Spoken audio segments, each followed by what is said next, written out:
começar essa entrevista então. Hack, de onde você é?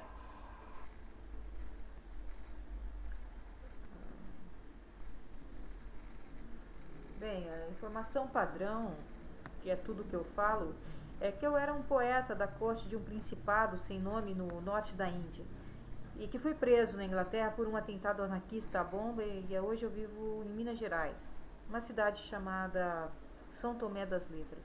Eu vivo em um trailer.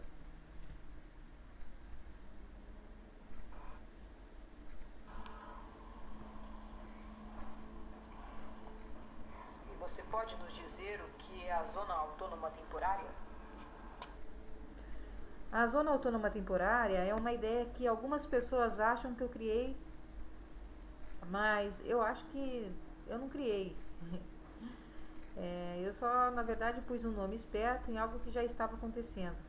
Essa inevitável tendência dos indivíduos de se juntarem em grupos para buscarem a liberdade e não terem que esperar por ela até que chegue algum futuro utópico abstrato e pós-revolucionário. A questão é que, como os indivíduos em grupos maximizam a liberdade sobre as situações dos dias de hoje no mundo real. Eu não estou perguntando como nós gostaríamos que o mundo fosse, nem naquilo que estamos querendo transformar o mundo, mas o que podemos fazer no aqui e agora.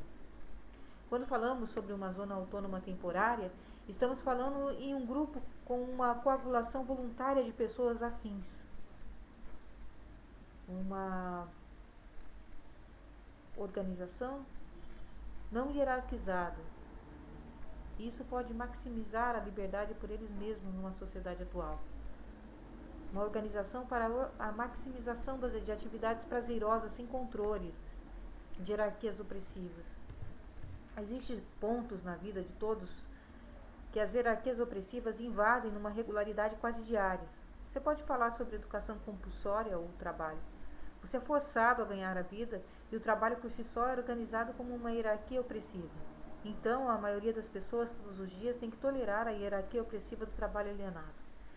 Por essa razão, criar uma zona autônoma temporária significa fazer algo real sobre essas hierarquias reais e opressivas. Não somente declarar nossa antipatia teórica a essas instituições. Você vê a diferença que eu coloco aqui?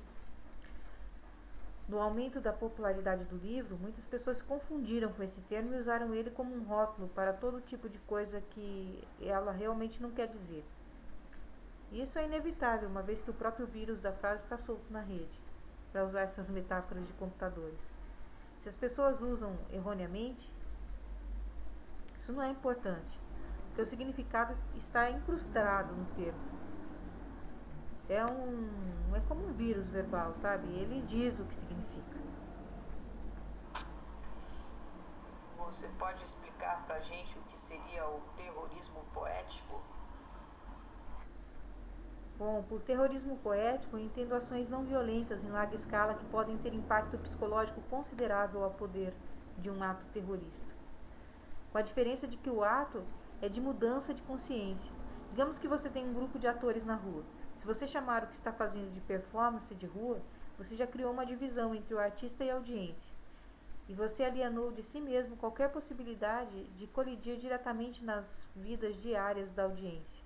Mas se você pregar uma peça, criar um incidente, criar uma situação, pode ser possível persuadir as pessoas a participar e maximizar sua liberdade. É uma estranha mistura de ação clandestina e mentira, que é a essência da arte, com uma técnica de penetração psicológica de aumento da liberdade, tanto no nível individual quanto social.